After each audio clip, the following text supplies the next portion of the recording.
and welcome to the Wine Access Unfiltered podcast. It is the last episode of season 2 before we head into season 3 in just a few weeks. And I'm not saying that we've saved the best for last, but honestly, I feel like this is an episode that is going to resonate with so many of you because we've all been there, right? You're at a restaurant, sit down, you're handed the wine list, and then you're like, ugh, what do I do now? So we're going to break that down today. All things wine etiquette at a restaurant. And I have aggregated all of your burning questions, deepest insecurities, biggest fears around wine and restaurants, giving you the inside scoop on what you should and should not, because there are a few do nots, be doing. Everything from corkage, tipping, tasting, ordering. I'm going to be fully candid with you. You're getting the full scoop with me.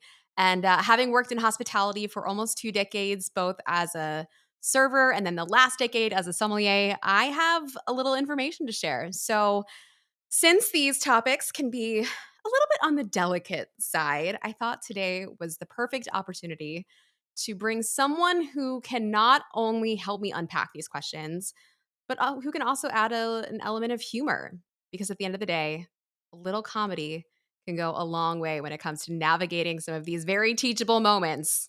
And no one, and I mean no one, does that better than my guest today. You guys know him as the face of your favorite servers, cooks, managers, guests, and even parents at the internet famous Bistro Huddy. Please welcome to the show, Drew Talbert. For those who don't know you, who haven't seen your videos, which I feel like is a lot of people, because you've got millions and millions. What are you up to billions at this point of views, like across all of your platforms? Views? Oh, wow. I've been stopped to do that. I probably, but Probably. yeah, I feel like all of your that's videos are consistently like over the many millions mark, and you've been doing this for a time. But so you're a content creator. You started in hospitality, though, right? yeah, oh, yeah. You mentioned 2 decades. That's about for me, about 22 years as a server. Wow, I spent a summer as a busboy before that, as as a nice. teenager. But Earning your stripes. oh yeah, yeah. Nashville and Los Angeles. In Los Angeles, it was Beverly Hills and the Valley, split between there and a couple years in Malibu. And I've done everything from chain casual dining to ultra fine dining to casual Malibu upscale casual diner Pinot fare. Grigio on ice all day.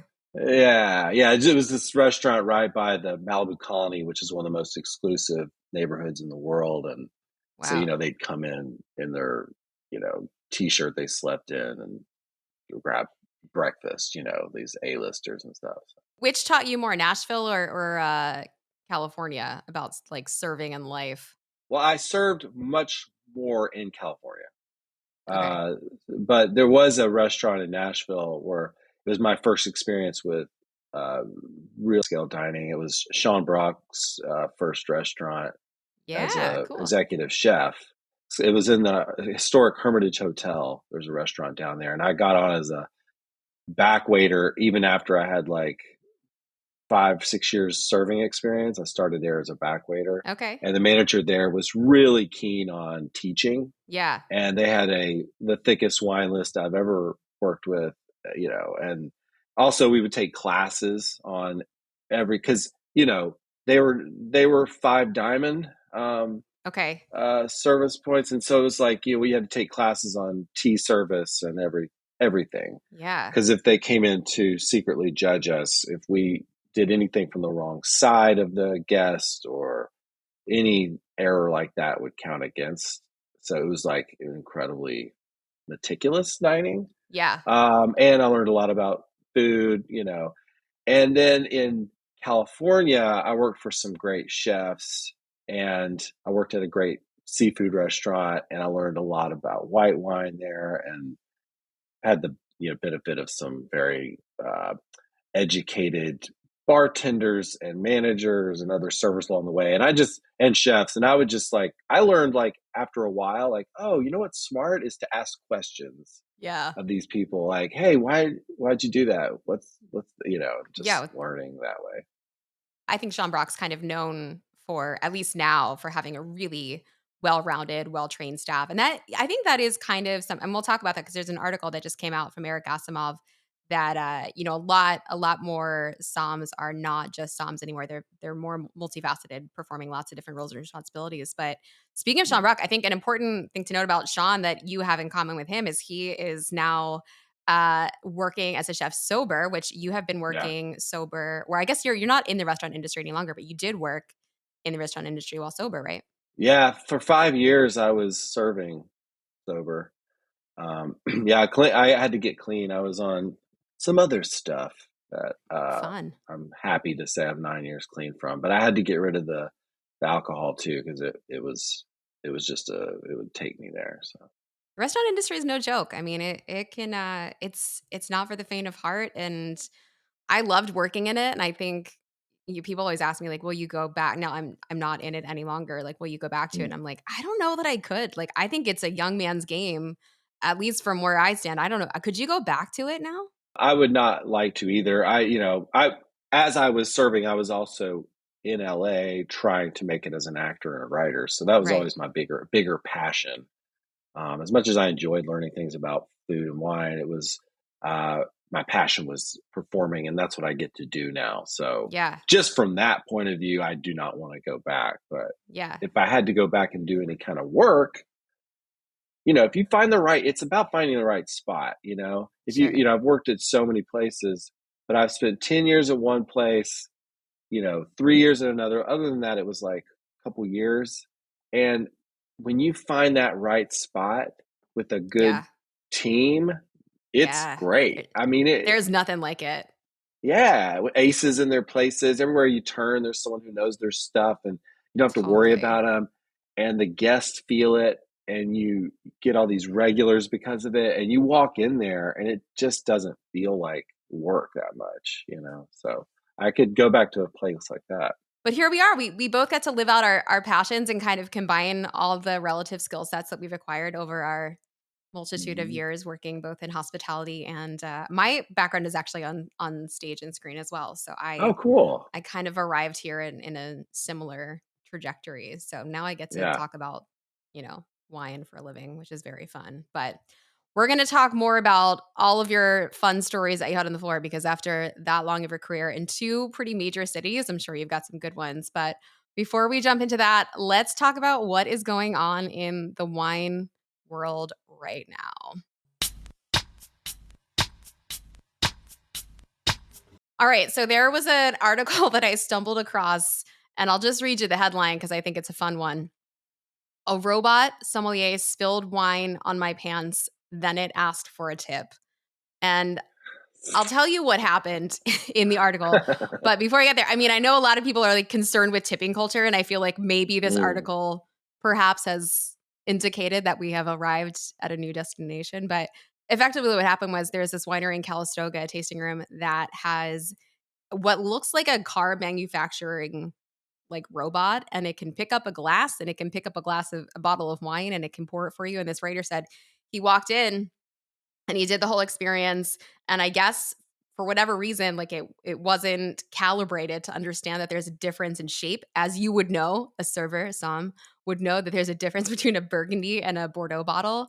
And so when it picked up the Burgundy bottle, it went to pour it in and it completely missed the glass and poured Oh, it on his wow. lap. That seems like a really basic thing they could have programmed in, by the way. Right? If Agreed. his job is pouring wine, wouldn't the first go on? Hey man, there's multiple size bottles. Maybe Yeah. we should like factor that in. Yeah, Yeah. I mean, yeah, That's because it's funny. not just there's many different shaped bottles, but yeah. But the best part was like, okay, so number one, you have to pay for the full tasting. Number two, there's a $20 robot fee on top of Okay. that. All And then right. number three, it then put out a wine glass after and was like, tip, please. No, I thought you meant Yes. I thought you were gonna say the robot fee was the tip, but you're saying on top of No. that. On top of that, that was your service charge. Hey, these robots have families too, you know what I mean? Like, That's they have bills, so. the working robots in Napa Valley. I mean, Napa Valley is an expensive place to do business and to live. So I guess, yeah, I guess. But Yeah, $220 was the total for okay. doing a robot wine tasting. At that point, wouldn't any human want just a person? Like if you're paying a robot fee and tipping, like, okay, the whole Yeah. point of the robot was to make this. Well, like, other than the fact that, like, it was get what he was saying was, like, it was getting people in the door, which if you've ever been to Calistoga, it's kinda lined with tasting rooms, and so it's, sort of a one after the other, like, Main Street Disney kinda thing. So I guess, Yeah, like, to get people in the door is great, and then but then, like, don't charge a robot fee, like, that right, was your main attraction, like, just charge the right. wine tasting fee. If I'm paying a $20 robot fee, though, it better be Wally Right. pouring my wine. I need like a celebrity robot. Oh, that would be fun if you could get, like, a Yeah, celebrity the themed short robot. circuit robot, or yeah, Yes. Wally or Eve. I'm here for that. You know, So yeah, if anybody's in Napa Valley and wants to go to Calistoga, it's the Maria Concetto Winery, which I've never been to. yeah. So I can't speak to the wines or the robot for that matter, but it does exist in beautiful Napa Valley where you can apparently have it all. Next up, I hinted at it before. Eric Asimov, longtime wine writer for the New York Times, he just published a long piece called "The Twilight of the American Sommelier." The job, once seen as an essential feature of any establishment serious about wine, now seems to be a luxury in the post-pandemic restaurant economy. I imagine you're probably seeing a little bit of this where you are in the LA area when you're going out to restaurants, but this has sort of been like this has been happening for years now. I mean, even like pre-COVID, we were starting to see somms who were taking on more than just the somm role. So it's like these hybrid, like manager slash somm, server Uh, slash somm. it doesn't sound like it's just something that's happening in that world or in the world of restaurants. It's Yeah, happening in a lot of places. People are being asked to do more, right? I feel like right. that sounds like a theme that's running through a lot of industries right now.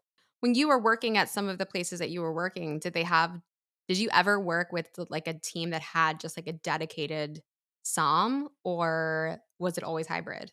It was always hybrid. And now that Yeah. I think about it, even some of the places that I feel like could have, yeah, And that was what, a decade ago, 2 decades ago? yeah, 15 to years ago, 12 years ago, Yeah. that type of thing. I found myself working at a lot of these places that were like um, industrial foodie, kind of like Mm. the you know what I'm talking about, like Yeah, where it's totally. like really intense food and wine programs that definitely attracted foodies, but the atmosphere was casual. Right, it was relaxed, it wasn't like white Hungry Cat tablecloth. was the place I worked for. Totally. So David Lentz was a chef. His wife Suzanne Goen, AOC and Luke's in Los Angeles. All of them kind of had Oh, I this love same AOC. vibe, and so killer food, amazing spirits and wine, but very casual. And I think that also fit with not having a som, but like they wanted all the staff to be proficient, in theory. So we were quizzed on wine all the time. We were Yeah, tasting stuff all the time. The manager was always, there was a manager and assistant manager on hand, someone you could grab that would have a really good command yeah. of the wine, but not a dedicated som. It's something of a rarity. I mean, like, I think it's interesting that he published this article because it almost made it seem like, "Oh, it's this big new change," but the reality is, like, this has kind of been the case for, like, a long time, and he points it out, like, in, up to 2008 when the economic recession hit, you did see, like, a huge surge of, like, big wine restaurants where they were selling, like, crazy, crazy amounts of wine, and so you'd had, like, a dedicated team. But, like, since then, we had a little bit of resurgence, and I've been lucky to work in places that really were just like all I had to do was sell wine. But that was like I was just talking about, like, that was a rarity. Like, I knew that that wasn't normal. Like, most places, Mm, you're doing lots of different jobs. And I actually think it's a good thing. Like, I felt lucky to be able to just do that. But I think from where a guest stands or sits, mm, I think that's a good thing because then you have like a really, really well-rounded staff that can talk about everything cohesively from mm. the food to the wine to the cocktails to, whatever is going on in the restaurant. So I don't know. I guess the moral of the story is like if you're out and you ask to see the som, if it also happens to be your server, like that's cool. Like that's a good thing. So just be on the lookout for that. So The place I worked last, Boneyard Bistro, in Sherman Oaks, California.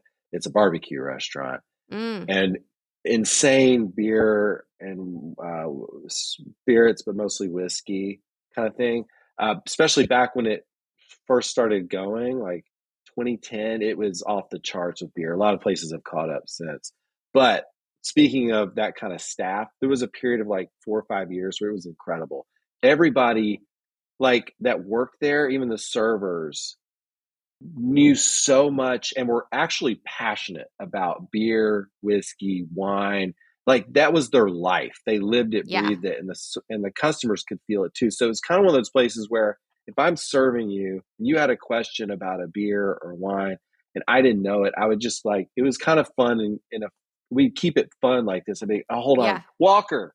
He'd come over. I'd be like, I'd say, this guy, his home collection is better than what we have here. So let me just ask him for you. Have you tried the whatever? And he'd be like, Yeah. you'd have to pull him away. Like Yeah. 3 minutes later, he's like going into so much nuance. And so I think just having so many people on the staff and it was kind of like overlapping knowledge of things Yeah. almost made it kind of fun and impressive. Oh, well, and like how Anyway. much more convivial? I think a lot more people want that sort of like they just want to sit down and have a great meal. Like you're not seeing molecular gastronomy pop up all over the United States now. Like you're seeing much more relaxed into like definitely performing at a super high caliber, but like you're seeing people just sort of like, all right, we don't need the wait table costs. Like, we can do like great service, great hospitality, great food without the Mm, pomp and circumstance of it all. And like have fun. Like I don't think there's anything better than being at a restaurant where like, it seems like everybody likes each other and enjoys being there, mm, right? Like that's such a yeah, good feeling yeah. both working and as a guest. So all things that we're definitely going to dive a little bit more into as we head into the meat and potatoes of the podcast. But before we get there, this is your reminder. If you are not part of the Wine Access Unfiltered podcast wine club, this is your cue to get on board with that for season 3. We've got a new shipment coming out. It's 4 wines every other month. I pick them because I drink them. And it's $120 plus tax, but it includes shipping and you're going to get 10% off of your wine access purchases. We did have a little switcheroo in your shipment this month. So if you got your insert, you would have noticed that this wine I have right here, this is the Weingut Tesch Riesling that I'm going to be drinking today. This is not for episode 35. This is for episode 36. Just a little programming note. So if you've got that, go ahead and grab it, pour yourself a glass, and we will see you in just a second.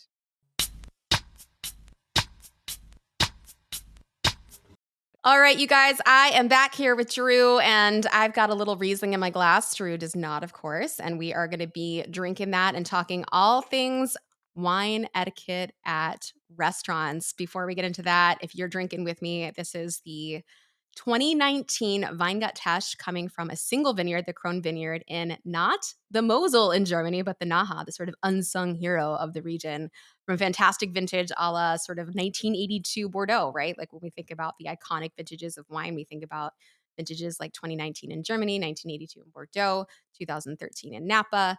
And this is one of those wines that I think is going to get overlooked by too many of you on a wine list. And that is exactly why we included it, because this is one of those wines that I think that if you go to a restaurant and you're perusing the wine list and you don't ask for a somm's help or a server's help or whoever is there to help you with the wine list, you probably just pass right over it. But you shouldn't, because it's such a good value and it's so delicious. And you should be noticing all the great Riesling things that you normally get on the nose, everything from petrol to peaches to flowers.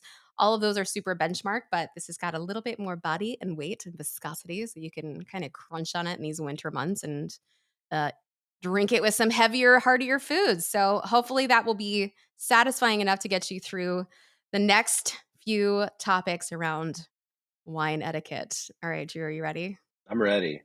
All right, let's do it. I hit Instagram. I don't know if this was a mistake or not. I think it was a good thing. I asked Instagram what some of their biggest questions and concerns were around wine etiquette, and I got just shy of 100 responses. Oh So wow. people have questions. Yeah. Okay. It shocked me, some of the questions, and I like, in a good way, it shocked me. Like, I had no idea how many questions and how many concerns and how much insecurity there was around this. I'm sure you kind of see this with, like, Bistro Huddy, right? Like, I think there's a lot of things that you do when you publish content that you're like, I think you illuminate some of the insecurities that people have, not only about, going to restaurants, but talking to a server, like what to do when they see, a menu item that they don't know. I'm sure, like, do you ever get stories like that from people? Oh, yeah, yeah. People send stories in all the time, and people often comment that they use the videos that we make for educational purposes. Like, oh, I didn't know that Okay. about. That's good to know. You made me a better customer, that kind of thing. That's nice. It's like that's good feedback. I feel like the one that resonated the most with me was the Mm. one. God bless. I love my parents. God bless them. The one with the parents in the front seat and you're in the back Oh, seat, yeah, and yeah. Training them before you go in. Before we go in, let's go through this, all right? When the server approaches the table and says, "Hi, I'm so and so, I'll be your server," what do we say? Diet Coke. No. Oh, Okay, Dad, the server just asked, "Can I get you anything else?" What are you not going to say? yeah, $1 million. Or, The winning lottery ticket. right, Mom, you got to watch him, okay? Okay. Is asking for no tomatoes okay? Yes, And is that's- asking for shrimp instead of a baked potato okay? No. that was a particularly meaningful one. Yeah. We're gonna start with that moment when you were presented the wine list. When you Mhm. presented a wine list, what did you do? Did you have a spiel? Did you give it to a particular person? So different places, I did different things. Like we were trained at one place to give it to the host, Mm, and the host was either told us by the when we were sat, we were given something, or you just deduced it based off, you know, talking to them and the greeting and that kind of thing. yeah, Um, or you could just ask if you didn't know. yeah. Who would like the wine list?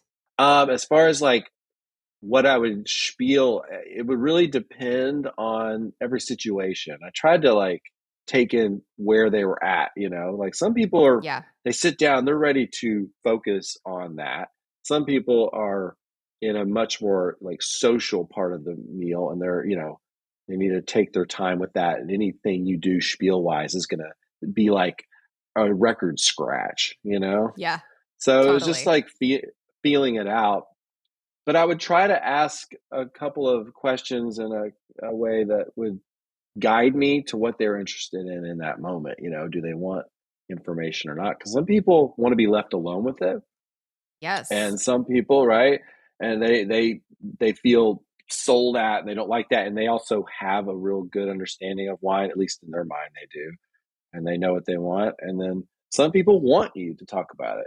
So Yeah. one of the good lead-ins I always found to kind of like gauge that would be to talk about something new we had gotten in, something that some places we were pouring, Mm, we would do craft specials and wine specials, or something that we had just brought in would be a way in. So it'd be like, here, I do want to mention we just got in a case of blah blah blah, or this just came in, it's a blah blah blah. And if they sounded really interested in that, and then you just keep going from there. yeah. Oh, Yeah. also, blah blah. And by the way, are we thinking? Ask those questions of what they're Yeah. even into that night. But if you talk about something that is exciting to you personally in that moment, whether you just tasted it, the restaurant, or just got it in, or you just read something about it, or another table, if you can find something that really, and it's genuine, like this is something I'm actually excited about, You're right. then you can kind of pick up from there. Because if they're like, okay, thank you, then you're like, okay, great, I will check back if you have any questions. Or if they're like, wow, okay, then you go into a spiel, and it doesn't feel like a spiel. Now you're just talking. And it's a good point. Like, if you're excited about something, the person that you're talking to is going to be excited about it as well. And on the opposite side of that, like if you're sitting in that seat and get handed the wine list and someone's like, "Hey, by the way, we just got a case of, 1999 Barolo or whatever," and like pay attention to that. Like there, I think the inside baseball of all of this, which like we'll do a little more inside baseball later, but like inside baseball is like, a lot of there's a lineup before the shift that happens every night. And so when that happens, like that's when everybody gets together and like these are the cool things that are happening at the restaurant. Now sometimes it is an effort to like, sell some things and move some things, but that's not necessarily a bad thing. It's just like you can kind of just lean into the restaurant a little bit more and have a great experience by like, listening to that. So I Mhm. think the moral of the story is like when you're handed that wine list, you could potentially ask, like, is there anything really exciting? Is there anything I should pay attention to? And you could also ask at that moment, like, is there a dedicated sommelier or someone who can help me? That is such a such a harrowing moment for so many people. They get that wine list and they freeze. They're like, I don't know what to do. So Oh yeah. my advice to you is just like, all right, take a moment. If you're going to be the person that's going to select the wine, take a poll of the table, see who's drinking what, make sure everybody's drinking, see if there's any preferences, red, white, how many bottles, and then also try to like ascertain budget at that point too. I think the more Yeah. information you have going into that initial conversation, the better. And like just let it be a conversation. Uh Once you get to the ordering part, I mean, I'm sure like as you said with some of the places you worked, like you kind of know, like when you look at a wine list or you look at a place, like what they're going to specialize in. And so, did you work at, aside from like the places with like great beer lists, like did you work at places that have like more specialized regions or specialized items like on the wine list or on like, I mean, the Hungry Cat definitely, because of all this, it was seafood.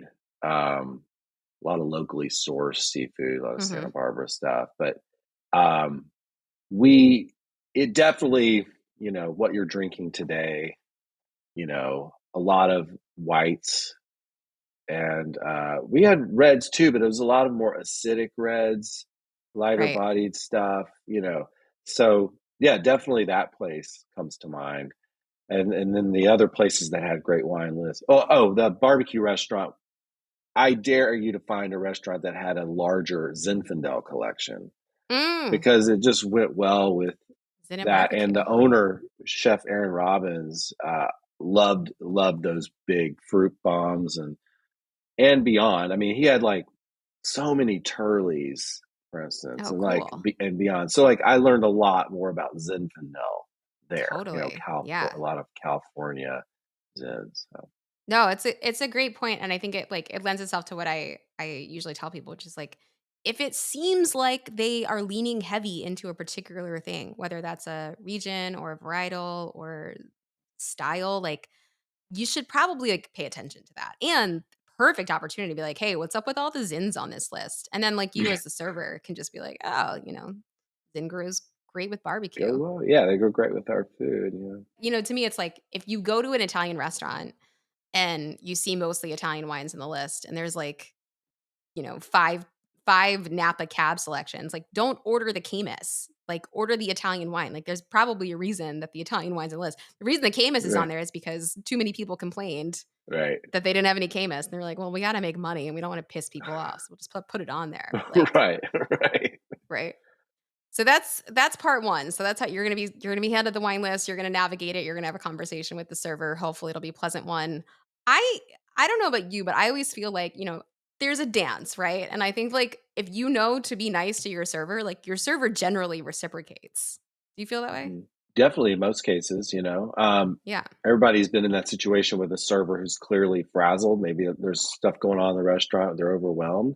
But that's outside of those kind of situations, I think a good server will definitely pick up on that. I was also going to say, like, from the customer guest point of view, when you're handed that wine list, don't try to pretend you're something you're not. I think a lot of people feel the Yes. pressure in that moment to impress the server or something, like that they Yes. know more about wine than they do. Yes. As a server, if you do that, first of all, the customer can smell it from a server who's BSing, and a server can smell it from a guest who's BSing. So let's just all Correct. let go of that. Correct. And some of the best conversations about wine start with like, I got to be honest, I don't really have a clue right here, or 100%. like my wine list is not reflected, or my wine knowledge isn't really reflected in this list. Can you help me? Or Yeah. can you or someone here help me with that? And if you're just honest up front, everybody relaxes, and then you're going to probably arrive at a really great selection. If you come at me and try to show me that like you think you know something about wine, like I think there's a fine line, right? Like I want to know where you're at for sure. Like, if you Mhm. like I don't want to talk to you like you've never had a glass of wine in your entire life before. But the other thing is like this isn't a test. Like you don't need to prove to me that you know what tannins are and like what the greatest vintage of Barolo. Like that this is not the time or the place. Like I don't need to know that. Conversely, like I don't need to share everything that I've ever learned about wine with you. And like you see that a lot with like very green somms, right? Like how many times have All you been to right. a place and they're like, they're fluffing their Yeah. feathers. They're like, oh, I know everything Yeah. about wine. But nobody needs to do that. Just cut the bullshit. Like, just get into like, what you know, you don't what you don't. Like, it's all good. So just have a Right. conversation like two human beings. But wine does that to people. Wine brings It out totally it does. does. Everybody feels like they're supposed to be born with this knowledge or something. The fun part, once you've decided on the wine, the serving and the accepting of that whole dance, the back and forth that you do. Have you done this dance where you present the wine with the label and open you've done all that? Oh yeah. Again, we were trained at the Hermitage Hotel very specifically on this, and I carried that with me forever because we learned the absolute right way to do it.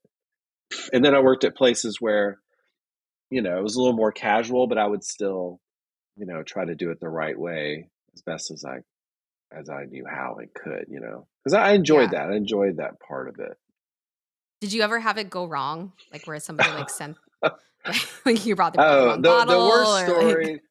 There's stories like that. The worst story was a physical mishap, where, so this is in the Hermitage Hotel downstairs. It was called the Capitol Grill at the time, not the chain. Okay. It's spelled differently than the chain. It was a one of kind place. This is Sean's place. Okay.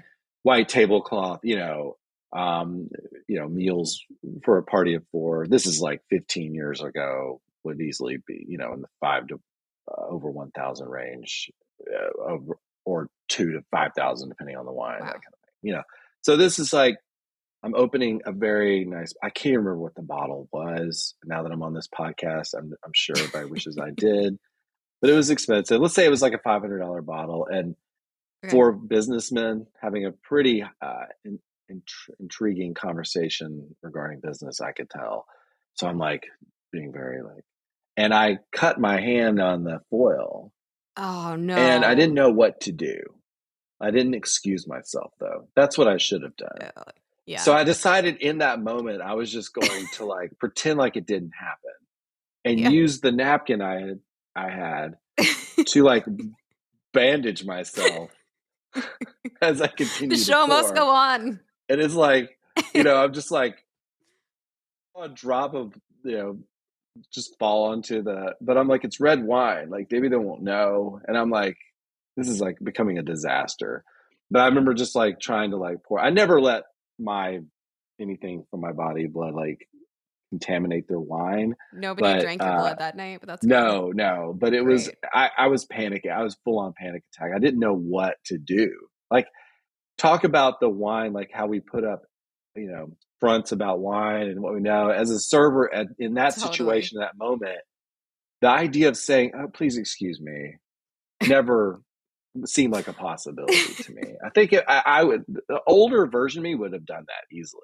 I'm like, "Oh, excuse me, guys," walked off the stage. And I know. I do wonder if that was the actor in you, right? You're just gotta keep. The show's got to go on. Yeah, exactly. That was the worst. I also had a guy who'd saved a bottle.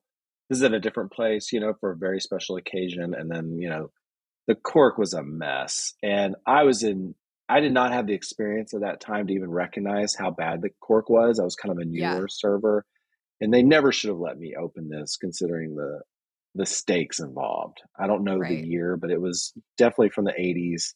And this was probably 2005. And it had just been improperly stored and God knows what else, but it just pushed in, all the way or halfway in, and it was one of every server's probably had that situation, Oh, I have saved many a server from the cork all over the table or in the bottle. The amount of times that I performed surgery on corks, off to the side after someone was I didn't look at the vintage of the wine before I decided. That was a corkage thing, but they bring it back cat in hand. I'm so sorry, but it's okay. You can always solve it. One of my great successes though was at this very nice restaurant where they wanted, it was maybe 12 people wanted to share this one bottle of very special wine. And I tried to encourage them to get more, but I don't know if it was a budget thing or what. So I had to evenly pour a bottle amongst that many people. Oh, that's and I did a taste, and then I started with the host wife, and I did all the ladies, And then I did all the gentlemen, and I got to the last guy who had ordered it, and poured it, and it was like perfect. It was like the I perfect love it. amount everybody had, and I It's was like in that my last mind. drop. They were You're like, like, "Wow, well, that was really well done." And in my mind, I was like, "You're damn right it was. You have no idea what I just did." No. So if you're sitting at a restaurant and you order the bottle of wine, first thing that's going to happen is that wine's going to hopefully be presented to you. If it's not presented to you, strike one, right? Like there's Right. problem. But so the wine should be presented, label facing you, as I'm sure you remember, right? Label Oh facing. yeah. You're gonna say what the wine is. You're gonna announce the vintage because the vintage does matter. And at that point, this is your first opportunity to make sure, like, don't brush it off. Cause the amount of times that I've had a wine brought to me and it's not the right bottle and like it could have cost me a lot more money than if Yeah. I wanted to spend. That Yes. is your opportunity to like make sure that because once that cork's out of the wine, Yeah. like it's game over. Yeah, talk about that because a lot of people misunderstand what all these steps are for. They're very Yeah, practical steps. A lot of people they are. misunderstand all this as some sort of pageantry. Yes. It's very practical. Every bit of this is practical. It was baked in over time because it was necessary. So yeah, Yeah. a lot of people think, oh, this is some like, look at what you have. It's like, no, we're literally checking to make sure I got you the right thing, right? Yeah. No, exactly. And it's a lot of all of this is CYA, right? This entire like however many steps this is, it's all making sure that like we arrive at the moment that you wanted to arrive at. So starting with, Yeah. did you order the right thing and did I get the right thing for you? Because there's no robot Som in this scenario to like Right. Right. use their AI skills. Like this is a human. Humans make mistakes. Robots apparently make mistakes too. But the Right. like especially on wine lists that have like multiple vintages or multiple cuvées, like it happens more than you think it happens. And to your point, Mhm.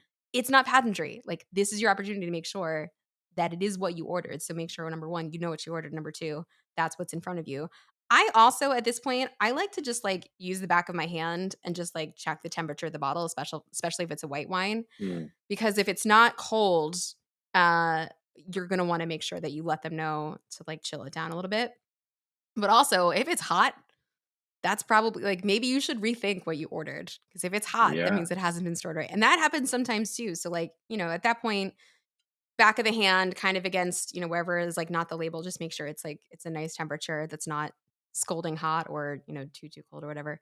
And then from Mm. there, the server's either going to open the wine to the table, like Drew did, hopefully not cut themselves and bleed into the abyss, or they're gonna take it to a wine station. Like I don't know if you've ever worked at a place, but like we with wine stations, but like if they do take it away, this happens a lot at like 3 Michelin starred restaurants where they won't open it table side, mostly because there's so much that can go wrong that they're like, let me take this to the Yeah. kitchen, make sure that we don't F it up for you. So they're gonna take it away, they're gonna open it for you.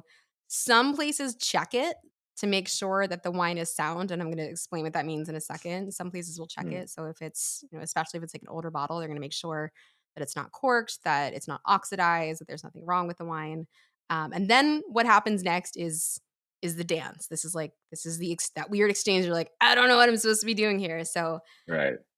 the glasses should be down on the table. I did get a question from someone that said, like, "Is it bad if my glass has lipstick remnants on it from the night before?"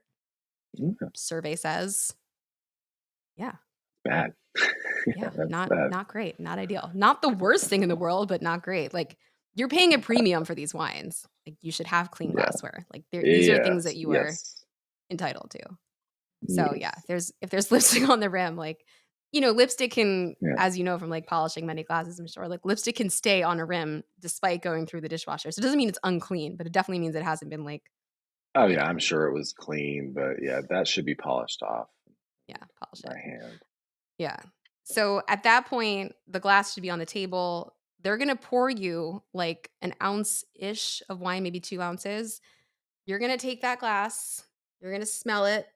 You can swirl it if you want. It should smell like wine. And this is like the simplest explanation I can give to people. They're like, what am I checking for? You are checking to make sure that the wine that you ordered is in fact not flawed.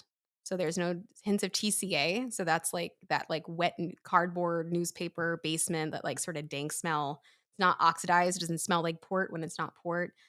It should smell like wine. If it doesn't smell like wine, like raise your hand. Hey, this doesn't smell like wine. What should we do about it? And one of the questions that I get a lot is like, all right, if the wine doesn't smell like it should, like we're not talking about I don't like it because we'll talk about it in a second. Like if it doesn't smell like it should, what should I do? Do you have any good hacks for that? Well, all I know is I was taught that it happens, you know? It's like Hmm. uh, there's a percentage of wine that just something goes wrong in the bottle, and there's nothing to be, it's not cataclysmic or like anything that should be like, oh, the horror. You know, you can check it too, or take it Yep. away and have some or someone check it to make sure you concur, but that can be sent back to the winemaker. You know, it's not like you've just destroyed this restaurant's ability to make money that night. You know, it Yeah. happens. So I would just, handle it that way. Yeah. I usually like if I smell something off in the wine, I usually just look up at the server and just like, "Hey, like, did you have a chance to check this?" And if they said no, then like, "Hey, would you mind like something feels a little off here. Would you mind like taking a peek or having someone take a peek?" Just it's not doing it what it's supposed to. And if they have said yes, they have checked it, just kind of explain like, I tell me what's going on in this wine because to me this isn't what I'm used to and maybe they can help to eliminate. But also like if you don't like the wine and the wine has been sold to you, you should taste the wine also. I got into a little bit of a TikTok war about that on whether or not whether or not you're Right. supposed Just to. smell it. Yeah. Yeah, no, you gotta taste the wine. Like, at the end of the day, we're not just sitting here with a glass and smelling the wine, you gotta taste it. It's not rude, it's not I think the point that they were trying to make was, like, it's bad etiquette. It's not poor etiquette, unless were you taught otherwise to not taste the wine? No, I've no. never been taught I that. was taught that some people prefer just to smell it, Yeah. and some people want to taste it as well. And whatever they want to do is fine, but it's definitely way more common to taste it. The cork should smell like nothing, and you don't need to do anything with it. Right. The cork is usually presented if it's not, like, not the end of the world, but you can always ask to see it. The cork shouldn't smell like anything, and I usually ignore the cork entirely until I've had a second to, like, smell and taste the wine, mostly because it's a confirming agent, right? Like, it's if you smell something off and you taste something off, like, you can check the cork to then make sure, like, "Oh, this actually does smell like it might be corked," but Yeah. you should be you should ignore the cork. Other things that I've seen, like, they'll comment on, like, the tears look good, like, that's not a thing, so don't worry about that. You can comment on the color if you want, but, like, at this point, like, the only thing that you need to be doing is making sure that the wine tastes like wine. That's it. Yeah. You want to make sure it's a good bottle. When is it appropriate to send wine back?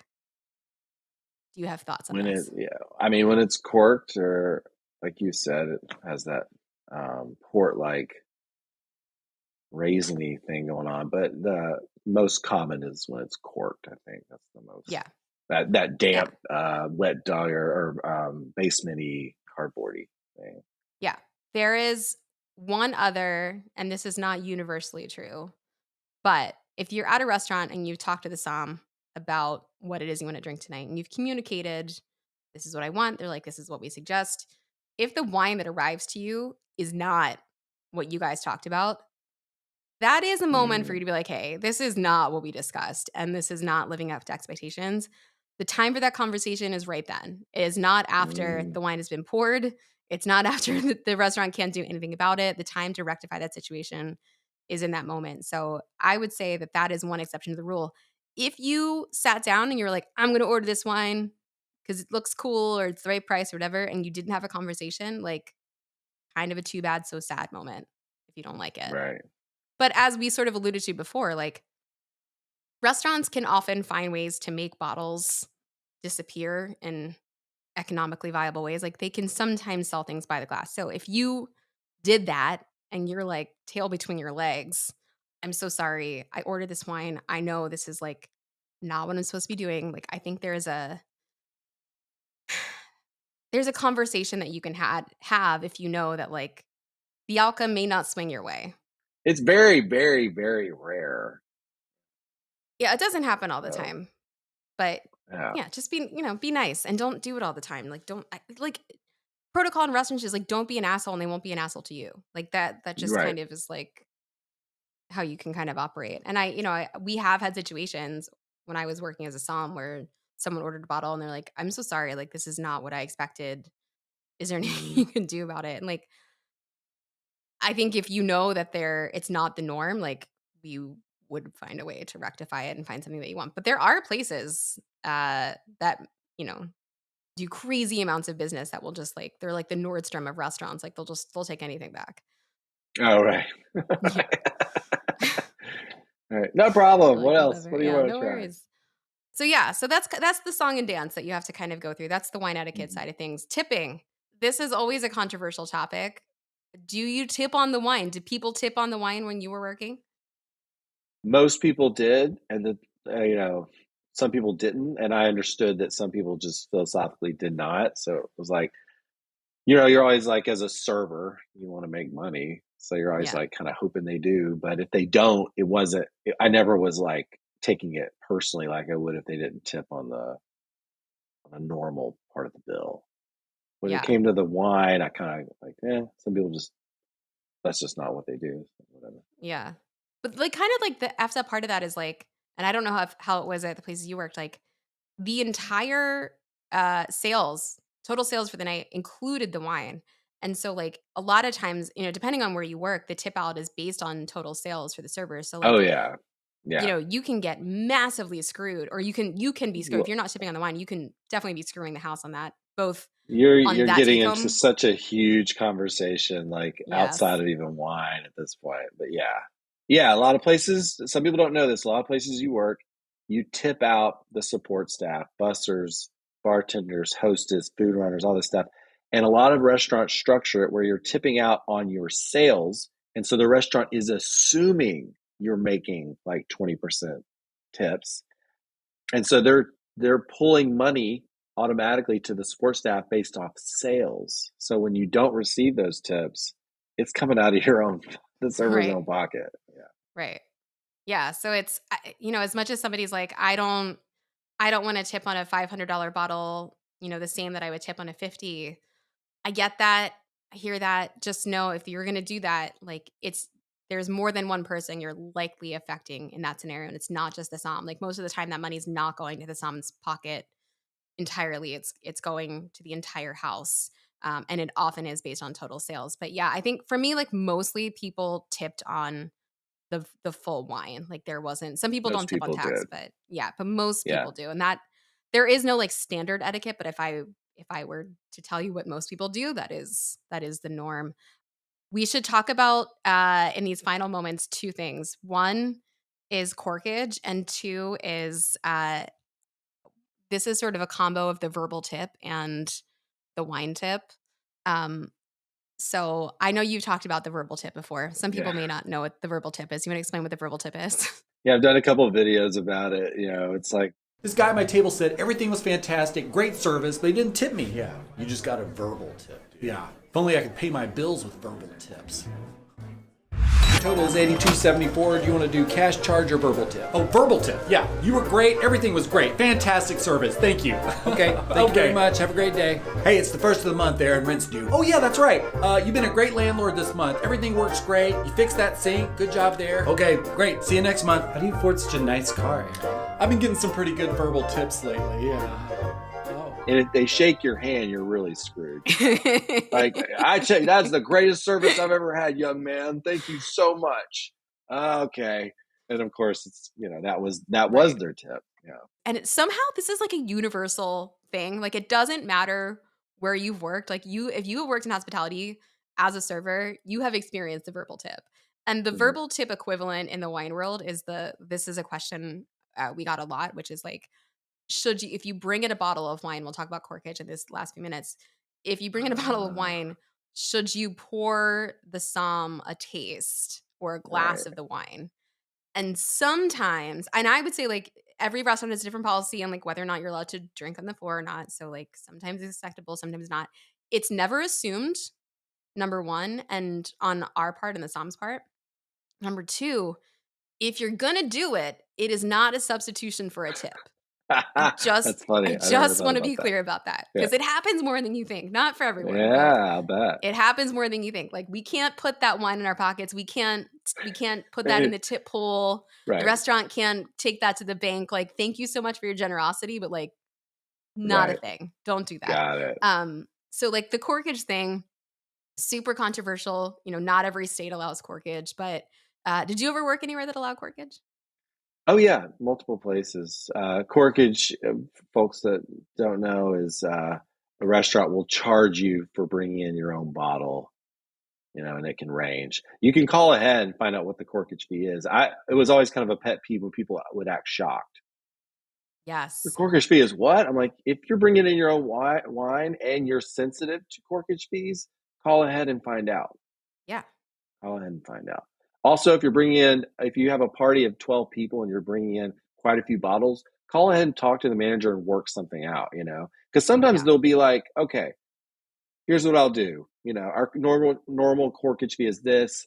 I will do this. If you buy a bottle of ours, we'll do this, or I'll do this for the first one. I'll do this for the following four. Corkage was not, so I grew up in Pennsylvania and it was BYOB, like we didn't have corkage. And when I got to California and started working in Napa Valley, the manager was like, hey, like corkage is like a thing here. People will definitely bring in their bottles. And I didn't know to what extent this was going to cause so much controversy in a restaurant. And the only thing I can tell you is everyone, hospitality is on one side of the fence and the people coming to the restaurant on the other side of the fence. Nobody wants to pay corkage. Nobody wants to see your bottle. Well, that's not true. We're happy to have corkage-ish. We all want to make money. But the rule of thumb is like, if you are going to bring your own bottle to a restaurant, number one, you should know what the policy is in advance and respect the policy. Know that, if it's $30 a bottle, like expect to pay the $30 a bottle. If they have a maximum of bottles that you're allowed to bring, respect that. And if you're not okay with that, call ahead, have a conversation. A lot of times, like you said, there Mhm. are ways to circumnavigate that. If you're going to buy a $600 bottle of Chapelet and bring in a bottle of champagne, like cool, like we can probably work something out. But always have a conversation ahead of time, not when Mhm. everybody's seated at the table trying to enjoy dinner, because like we don't have the time. We don't want to, it's unpleasant. It's very It's unpleasant. unplay. Yeah, it just ruins the atmosphere of the meal too. Yeah, work it out Yeah. ahead of time. No surprises. Somebody had asked, like, do you pay more for magnums? Yes. Usually the corkage fee is double for a magnum.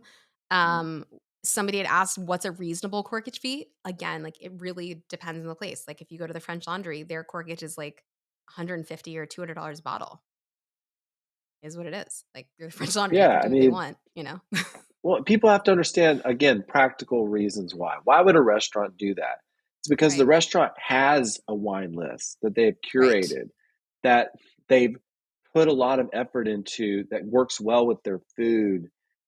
It's how they make money. And so that's the practical reason why. So they're offsetting the loss of selling their own wine by you bringing in Correct. yours. So uh, a restaurant like the French Laundry, of course, it's going to be a, a very substantial fee because there's their wine list and their revenues and all their numbers need to match a certain amount. So Yeah. it just makes sense. Also, another thing I would say is don't bring in two different kinds of wine if you're bringing in your own. Don't bring in a wine that the restaurant already sells, Yes. and don't bring in a wine that is extremely like cheap. Like I had someone bring in, they're like barefoot Chardonnay once and was like Right. annoyed at our $25 corkage fee. They're like, the wine was Right. only $2.99. I'm like, that's just, Well, it's embarrassing. It's ridiculous. It's like, what are you even doing at that point? Like, right. And also, if so, it doesn't have a cork and it's a screw top, you still have to pay corkage. right. Corkage does Just not refer to the actual, you're not paying the server to actually right. get the cork out. Right. But along the same lines, like if you're paying corkage, like it does entitle you to glassware. If they have a decanter and you want the wine decanted, you can always ask for that. It entitles you to the same steps of service that we just went through. So you should expect that to some degree. Not all restaurants will sort of adhere to that. Mm, A restaurant of a lower caliber, so to speak, will probably not. But if you're going to a nice restaurant, you should still be getting the nice glassware. You should still be getting the decanter. You should still be getting all that stuff because effectively, you're not only paying to offset what the restaurant missed out on in terms of revenue, but you're also paying for that experience, which is also why you're right. paying an additional fee, a markup on top of the wines that you would normally see a little bit less at a retail store. Last couple of questions. In terms of sampling, if you're ordering by the glass, what do you think is the appropriate amount of wines to try by the glass before it's absurd? Two or three max. And that's like to me pushing it a little bit. I would say 2 is very normal. Yeah. 3 is like, okay, but after that, I mean, that's insane to me. After 1, if you're not liking it, like, that's a moment to have a conversation with someone. The staff is so well trained on by the glass stuff. Like, if there's anything that they've been like, they may not know everything by the bottle, but they have definitely been quizzed multiple times on that by the glass list. And so that's an opportunity for you to be like, hey, this isn't working for me. I want more of this or less of that. Tell me Mhm. where to go. It's not an Yeah, opportunity you for you need to to have. trust their descriptions more at that level, right? Yes, That was always definitely. kind of annoying. It's like, so tell me about this wine, and I would give a very, maybe back when I was drinking, I had it. I had been selling it for maybe years. I had gotten lots of feedback. I knew this wine, and I would have a lot of command and explain it, and they'd like, "Can I taste it?" And you're just like, "All right, All right. what about this one?" Well, this one's very different. It's blah blah blah blah blah blah blah blah blah. Can I taste it? It's like, all right, what are we doing here? Why, Yeah. trust Yeah. them No, a little treat bit. treat it like a menu item, right? Like you can't try the scallops and send them back in favor of the lobster. Like Right. doesn't work quite that way. Very last question. Do somms/servers judge people who order wines on the lower end of the price spectrum? This is inside I baseball. didn't. I didn't either. I don't know where you're at. I don't know what you want. I don't know how much you care about wine. There's so many factors that go into why someone would choose a wine, and it's way beyond what I could possibly know about your life. I would, if they ask for recommendations, I would hit different price points or ask them for their budget, and guide them there. But Yeah, as far as like, no, I didn't. exactly. I mean, you're gonna get the occasional server who's gonna. We've all seen it at Bistro Huddy. That's gonna judge you behind it, but they're judging you for other things too, so you can't be helped. Oh yeah, yeah. It's not the price. It's your behavior. Yeah. Second cheapest bottle on the wine list is not a great deal. We'll just mention that. Right.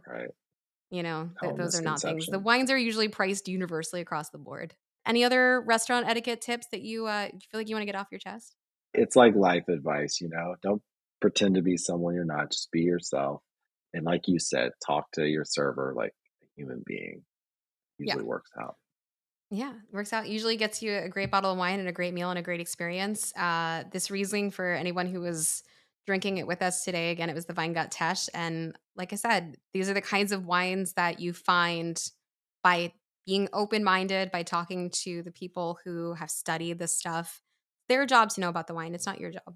You get to sit back and relax, and that's what you're there for, That's paying all right. the money. So Great advice. Yeah.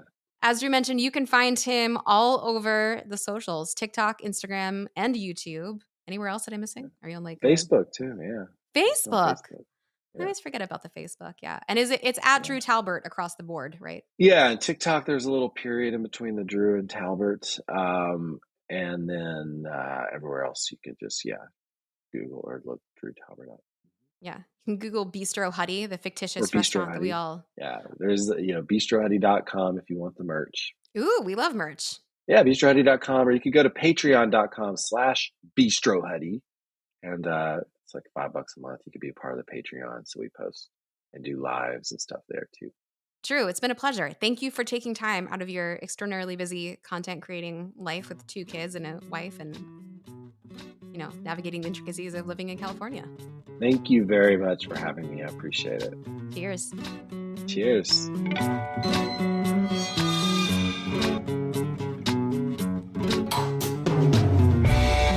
Hey, you guys, just wanted to say a really big thank you for all of your support over this last 2 seasons. We've had so much fun and are really looking forward to doing more of it in season 3. If you've got a minute, we would so appreciate you subscribing to this podcast, leaving us a comment, and of course, following us on Instagram and YouTube, where we're doing some great video content.